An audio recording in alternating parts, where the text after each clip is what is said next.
ho avy ny fifidianana sénateur amin'ny 20 décembre 2020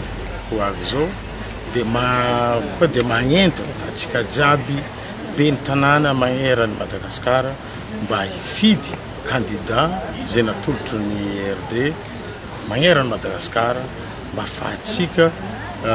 miroso amin'ny fampandrosoana satria io natolotry ny toko zay miaraka amin'ny filoham-pirenenantsika de koa de magnentana atsika jiaby amin'ity fifidianana ho avy ity indrindra atsika be ny tanàna ato agnatin'ny faritany Antsirano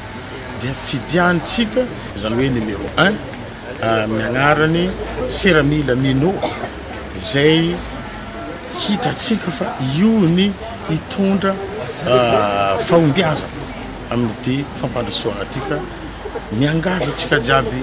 be ny tanàna indrindra ho zama ato agnatin'ny faritany Antsiranana io ny mahavahany atsika ary sady akaiky indrindra amitsika io no azo anto